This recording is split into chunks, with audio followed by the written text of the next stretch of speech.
Vocês tanto me pediram para comentar a respeito do caso do Guilherme Freire, só que eu não tinha informações suficientes e até digo para vocês que ainda não tenho. Esse vídeo aqui não é uma acusação, não é uma afirmação do que ele fez, até porque nós devemos tomar muito cuidado para se colocar no meio de um processo judicial que está rolando, porque você saiu aí apontando o dedo sem nem ter certeza de nada. Eu sei que existem aí muitos indícios que levam a crer que, pelo visto, realmente aconteceu, mas nada foi provado ainda. Cuidado, a gente precisa ter prudência. Eu só vou trazer para vocês as informações que eu vi, e aí vocês tirem as suas próprias conclusões. Vamos lá. Eu encontrei alguns prints e um perfil no Twitter de algumas informações. Eu tenho aqui tanto o vídeo da moça que ela gravou. Foi assim, pessoal, essa moça, ela trabalhou na Brasil Paralelo e já faz um tempo aí que isso aí aconteceu. E ela chegou a postar esse vídeo aqui na época nas suas redes sociais, comentando como foi. Na última noite,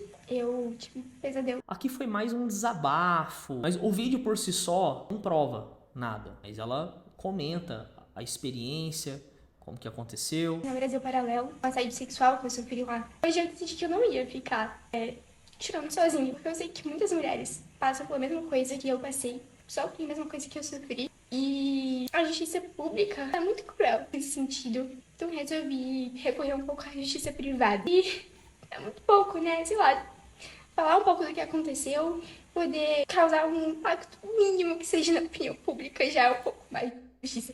Né? Já é um pouco melhor, assim, pra mim. Eu sei que muita gente, muitas mulheres, quando sofrem algum tipo de assédio sexual, é muito difícil a gente reconhecer o que tá acontecendo, sabe?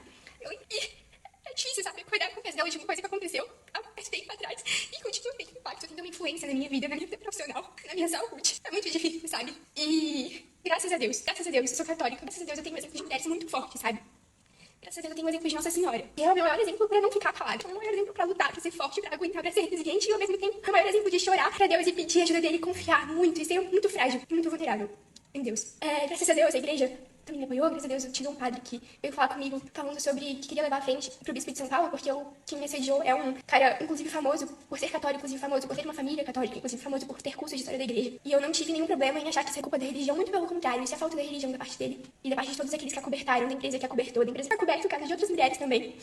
E é um desabafo. Isso fica, né? Uma marca que fica na gente não pode ser jogada fora. Eu não posso sentir e ter acontecido isso comigo, sofrer o que eu sofri e fingir que nada aconteceu. Porque eu já consigo mais produzir cortisol pra aguentar o estresse e que isso tem impacto na minha vida muito grande. E isso atrasa. E eu falo isso porque realmente é grave, realmente é difícil, mas eu tenho certeza. E meu Deus, ele fez tudo isso, tirou essa confusão. Ele tirou muito proveito disso, sabe? Ele com certeza não queria isso, mas ele podia estar só na pindaíba, né? E graças a Deus ele transformou essa pindaíba em uma coisa muito frutuosa também, e muito positiva. Então, eu vim aqui na esperança de uma justiça privada, uma justiça onde eu consigo lutar. Eu tenho certeza que a maior justiça que eu puder fazer, eu não vou deixar só na justiça. Eu sempre escutei desde pequena falar: Nossa Senhora, Santa Inês, quantas mulheres, assim, quantas mártires, Santa Catarina de Alexandria, eu consigo perceber nelas serem fortes, serem resilientes e também chorar muito no colo de Deus e serem muito francas e ajudar outras pessoas. Então, isso também pode servir de ajuda pra quem passa alguma coisa do tipo. É muito difícil, sabe? É muito difícil ser negado por tanto tempo e depois consegue negar o que aconteceu. Então você sofre. Você sofre muito. Você sofre muito. Graças a Deus, meu sofrimento foi menor. Menor porque eu sou muito, muito amada. Sou profundamente amada por Deus e porque eu sou capaz de amar. Porque Ele me faz capaz de amar, sabe? Então, o amor, ele torna tudo mais tranquilo. Mas aquele que mais amou foi pregado numa cruz, sabe? Pelos pecados de outras pessoas, sem ter pecado. Então, enfim, eu tô pregada numa cruz pelo pecado de outra pessoa, mas eu sei também que isso cada vez ser melhor, sabe? Cada vez que as pessoas sofrem das consequências dos meus erros. Então, tudo tem um lado bom, mas é muito difícil. É horrível, e é horrível. Dinheiro, isso é muito triste. Isso é muito triste mesmo. E injusto. Podem ver que ela relatou, né, onde trabalhava, um figurão. Pra quem sabe, ele é um pingue-letra. Eu acredito que muitos, antes mesmo de falar no nome do Guilherme, já teriam entendido isso. Mas ela não cita nomes. Ela não conta exatamente como foi. Então, por essa live, não tem como falar nada. Por essa live. Mas ela deixou claro que recorreu à justiça privada, né, que a pública não estava tendo um resultado desejado. E aí esse vídeo viralizou. O que me contaram, tô te vendendo o que me venderam, é que depois disso ela sumiu, desabilitou o perfil, né? Só que pessoas já tinham baixado esse vídeo, já tinha circulado, a internet é muito rápida, né? E daí foi quando o processo veio à tona. E eu até achei o perfil desse cara, esse Vitor Timóteo, que fez algumas considerações. Achei interessante aqui o que ele falou. Achei esse perfil aqui também. Eu vou acompanhar com vocês aqui algumas informações. Olhem só pra você ver aqui, eu tirei esse print, mas eu também encontrei o perfil dessa moça que cresceu alguns comentários a respeito. Vamos lá, Vamos começar aqui pelos prints primeiro. Agora eu vou contar pra vocês uma sacanagem. A menina que processou o Guilherme conversou com várias pessoas que trabalham na bolha para pedir para testemunhar. Aí, com medo de retaliação, as pessoas disseram que não dá. A menina foi e juntou o print das conversas. Ué, então, se as pessoas estão com medo de retaliação, é porque existe alguma coisa? Realmente aconteceu? Eu não entendi por que esse medo de retaliação. Então a guria resolveu queimar geral para provar um ponto que ela não possui evidência nenhuma para apresentar e mais ninguém quer corroborar. Ela não só resolveu, como queimou, inclusive desrespeitando a vontade de uma possível vítima também. Não tem uma testemunha dos prints que não tenha dito que não queria se expor. Mas parece que depois essa moça foi olhar e realmente ela tem o direito de usar os prints, tá, gente?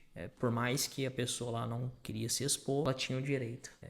Se você é advogado, né, trabalha aí na justiça, comenta aqui, por favor, para nos ajudar. Pelo que eu vi, sim. E aí fica aquela coisa, né? Então, assim, se os prints não seriam a evidência, se o pessoal tá com medo de retaliação, e que eles falaram que eles não queriam que fossem expostos por medo de retaliação. Aí tem aqui alguns trechos, né? Em uma situação particularmente desconfortável, Freire tentou pegar na mão de Catarina durante uma dessas conversas sob o pretexto de querer mostrar um gesto de apoio. E mesmo tendo Catarina recuado, insistiu porque desconversando, dizendo que ela precisava confiar nele como um mentor. Vale dizer e sugerir que tinha um carinho especial por ela e sua influência poderia ser decisiva para sua permanência e sucesso. Freire estava, na verdade, exercendo um abuso de poder. Isso aqui, ó, são tudo destaques lá do processo, tá? Do documento que não está correndo sobre sigilo. Então a gente tem acesso aí, a gente pode ver. Eu só peguei assim os principais pontos para trazer para vocês aqui. A autora chegou no local e encontrou Freire já embriagado, justamente com outras pessoas, e não deixava a autora falar, alegando que ela seria muito nova e inexperiente, numa clara tentativa de lhe retirar a credibilidade perante os colegas. Em um momento de gravação, Freire estava segurando um copo de vidro e durante uma discussão acalorada sobre o tema do podcast, de forma abrupta e agressiva, jogou o copo no chão, quebrando em vários pedaços. A atitude foi inesperada e todos os presentes ficaram em silêncio, caso com a explosão de raiva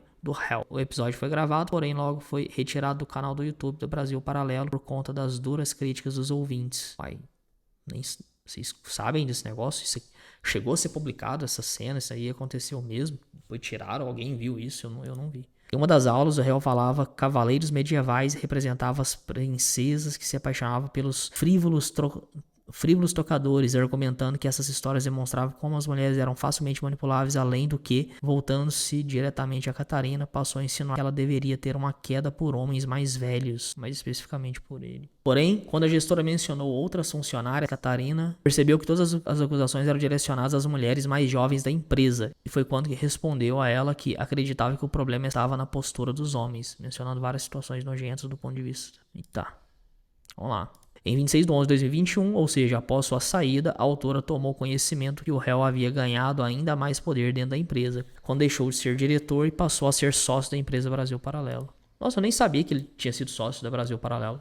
Deixa eu dar um zoom aqui, fica melhor pra gente ver. A seguir, trecho de uma conversa mantida entre a autora e o Sr. Diego Rosa, da antiga empresa, na qual ele fala também sobre o requerido Guilherme Freire. Freire é um psicopata, Catarina, todo mundo já notou. Ele tá com muito medo de uma parada que eu sei. Ele tá se queimando com todo mundo. Ele sabe que vocês sabem? O que você sabe? Acho que nós estamos falando da mesma coisa. Que ele chavecou uma menina.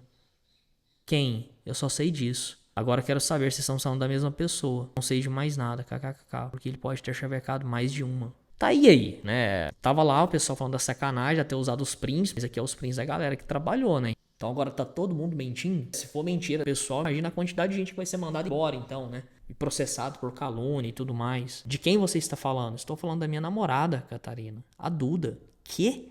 Minha nossa, tem mais alguém? Pelo amor de Deus, não sai daqui. A Duda me fez prometer que não sairia. Meu namoro depende disso. Tô confiando demais em você. E eu relaxo. Ela não vai saber que eu sei.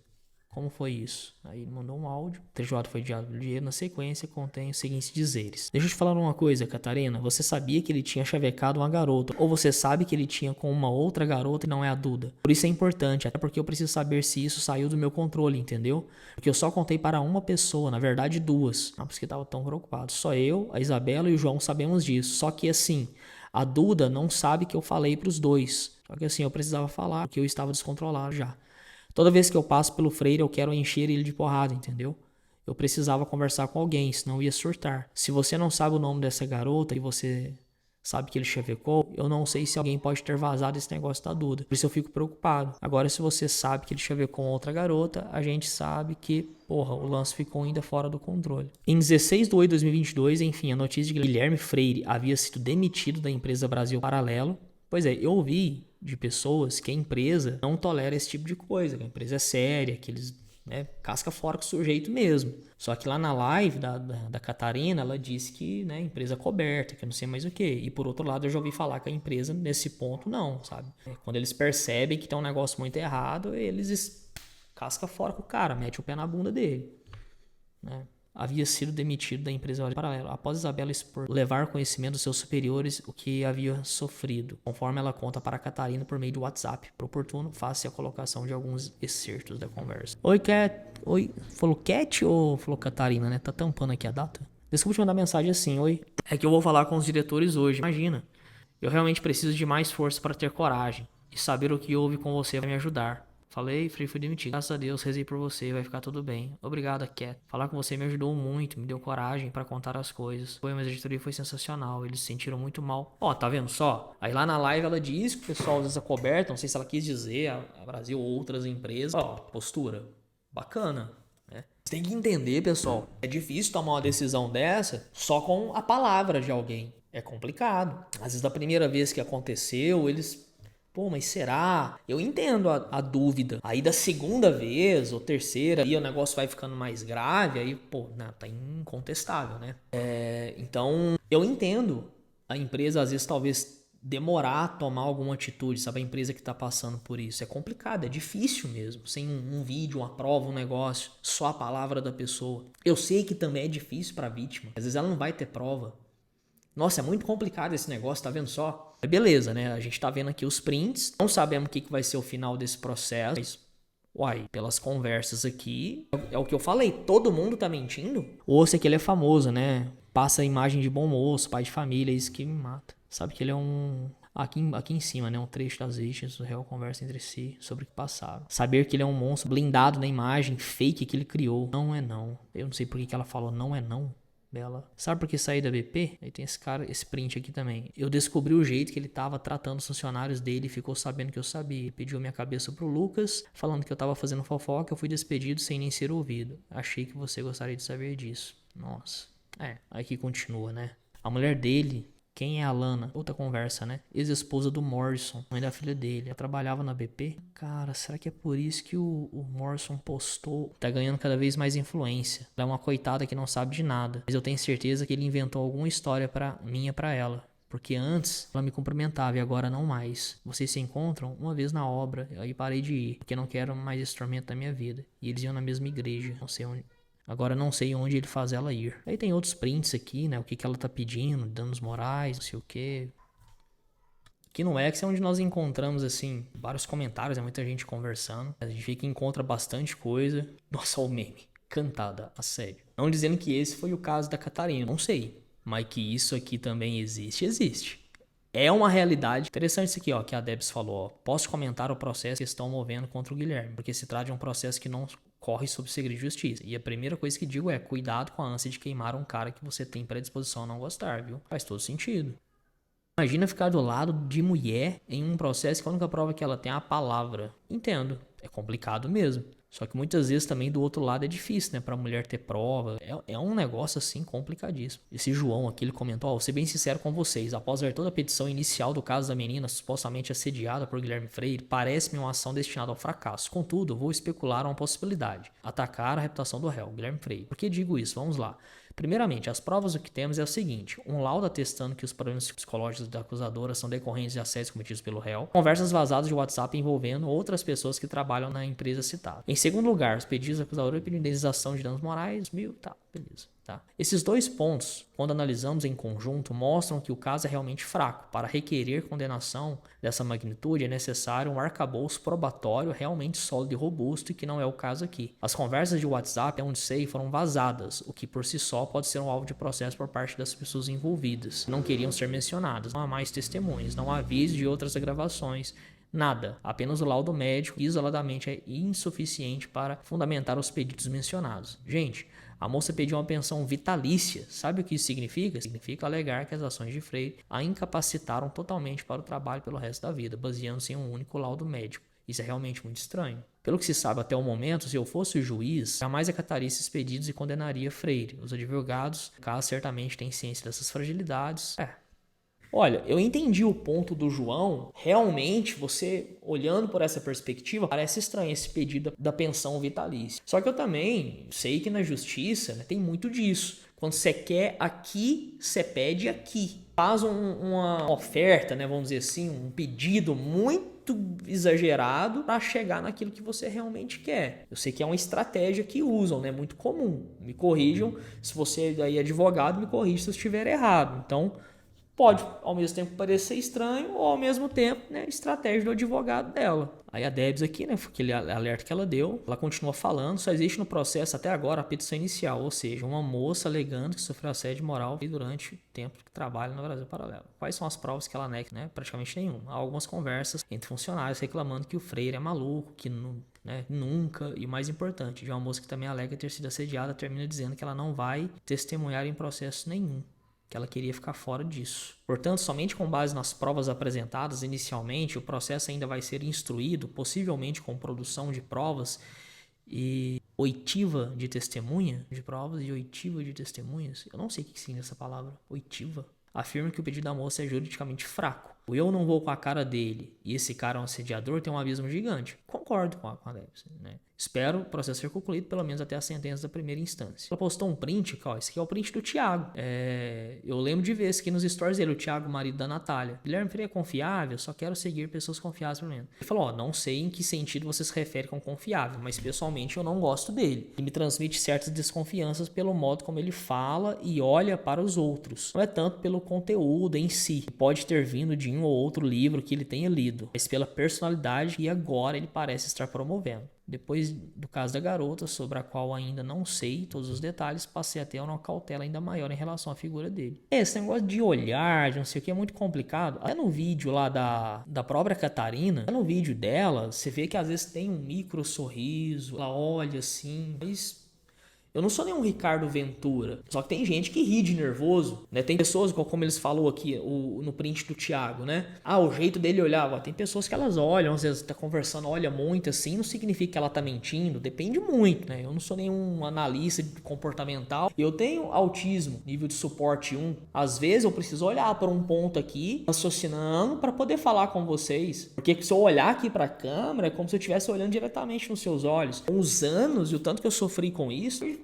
tá bem, né? Parece até normal demais para quem tem autismo. Mas com os anos eu aprendi a olhar nos olhos, mas era uma coisa que eu tinha dificuldade. Então não necessariamente você desviar o olhar, você tá mentindo. Então tem que tomar muito cuidado com essas, né? Mas eu entendo que tem gente, né, que olha assim e tem outras microexpressões que revelam alguma... Eu entendo, mas tem que tomar cuidado, principalmente quando nós não somos especialistas nisso, né? Como eu falei ali do primeiro vídeo da Catarina, a gente vai ver outra aqui. Teve uns momentos que teve ali, parece que um micro sorriso, né? Talvez eu não tô vendo direito. A pessoa pode rir de nervoso também, ué? E aí? Essa Deb, se eu não me engano, foi ela que fez o vídeo explicando esse negócio do processo, fez uma sequência, não sei, para tomar cuidado. E aí a Catarina foi lá e gravou esse vídeo aqui. Diante da dificuldade de se provar o assédio sexual, na maioria dos casos é praticado às escondidas, a doutrina e a jurisprudência têm valorizado a prova indireta, ou seja, prova por indícios e circunstâncias de fato. Por isso, as regras de presunção devem ser admitidas e os indícios possuem importância potencializada, sob pena de se permitir que o assediador se beneficie de sua conduta oculta. Eu processei uma pessoa pública aqui do... Tá, aí ela vai explicar, né, que ela achou, né, como assim a pessoa falar que não serve a prova, que não sei mais o que. É 15 minutos o vídeo, eu não vou mostrar ele não. Vamos seguir aqui pra gente ver outros comentários de outras pessoas. Ó, esse Vitor, né, ele fala aqui, ó. Esse caso me chamou muita atenção, então acabei investindo 2 horas e alguma coisa lendo e mais um tempo para dissertar aqui sobre. E deu tanto trabalho que eu vou repostar no thread minha posição vindo de um libertário anarcapitalista anti-juspositivismo. Tá, beleza. Mas procurei manter o bom senso e usar a razão, sei o que lá, tá. Muita gente tá achando que rolou foi só um chaveco bobo, mas quem leu o processo como eu sabe que não foi bem assim. O que a mina passou foi bem mais pesado que isso, e a galera precisa entender o impacto que esse tipo de comportamento tem. Principalmente quando falamos de uma pessoa com valores morais tão rígidos como os dela. De acordo com o parágrafo 38 dos autos, a mina tinha o plano de seguir a vida como freira, o que já mostra o quão séria ela era com a sua castidade ou sua integridade moral e sexual. A moça acabou de sair das fraldas, ferindo a lei de família tradicional. Sai dessa viagem que toda jovem de 18 anos já fez suruba. Concordo, isso aqui eu concordo, cara. Reitero de novo, para alguém com esse tipo de mentalidade, qualquer insinuação ou abordagem que passasse do limite teria um impacto muito maior do que numa pessoa dessensibilizada pela nossa cultura atual. De acordo com o parágrafo 42, o comportamento do réu no ambiente de trabalho não foi visto como algo inocente ou natural. Houve toques, comentários para ultrapassar o limite. Tem provas tangíveis, de acordo com o parágrafo 56 do processo. Prints de conversa e relatos de outras pessoas que trabalham no mesmo lugar mostram que o comportamento deles seguiu um padrão. Então, é o que eu falei, não tem... De um lado tem gente falando que não tem prova, né? Mas ao mesmo tempo tem os prints ali de... Agora são testemunhas. Se o juiz quiser, ele pode convocar elas, não pode? Né? E aí agora, né? É tangível ou não é? É testemunha ou não é? É evidência ou não é? O que você acha? Do ponto de vista moral e da filosofia, quando alguém como réu tenta passar a imagem de uma pessoa de alta moralidade, é natural que seja julgado com a régua maior. Verdade. A ética clássica, especialmente em linha como o deontologismo kantiano, deixa claro que agir moralmente envolve respeitar a dignidade e os direitos dos outros em qualquer circunstância. Se você quer se colocar como uma figura moralmente elevada, seu comportamento precisa ser condizente com isso. E aqui, de acordo com os autos, o que ele fez não reflete a imagem que ele tenta passar.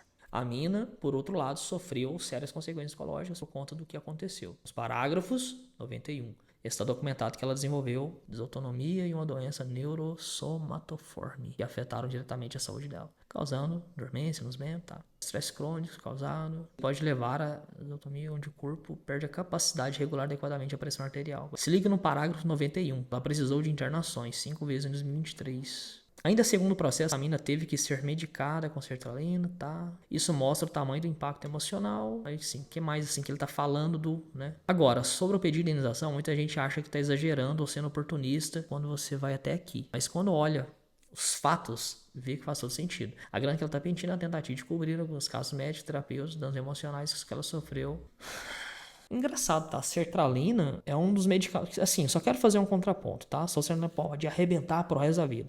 Cara, sertralina é um dos medicamentos que é liberado, inclusive, para grávidas, tá? É um medicamento, assim... Eu atendo pessoas, eu tenho uma psiquiatra da minha confiança, nós fazemos discussão de caso direto dos nossos pacientes. E assim, cara, a sertralina é muito de boa. Assim, comparado a outras medicações, a galera que acha que pode sair comentando o que quiser, né? Interessante seus comentários, mas isso não é o resumo da petição. Não estou criticando sua opinião. É só que o teor das alegações você não falou. Nem concordo, usei o resumo no gancho de forma equivocada. Quando vi o canal do já havia condenado, mas depois decidi ler a petição de forma imparcial. Tá, ok. E aí, pessoal? O que vocês acham?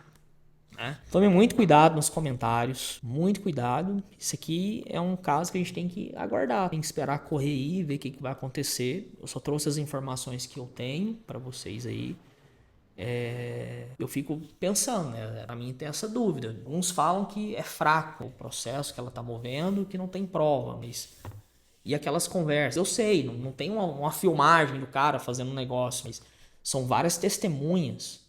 Né? Como que ignora essas pessoas? Ah, Alexandre, mas pode ser vamos pensar numa teoria aqui da conspiração. Pode ser um complô das pessoas. Cara, mas aí é uma ideia muito louca, né? Ah, sei lá, né? Ó, se for verdade é decepcionante, viu? Decepcionante e não vamos passar pano. Mas até lá vamos esperar. Vamos aguardar. Deixa aqui sua opinião, se inscreva no canal, ativa o sininho e compartilhe esse vídeo. Um abraço aí, fique em paz.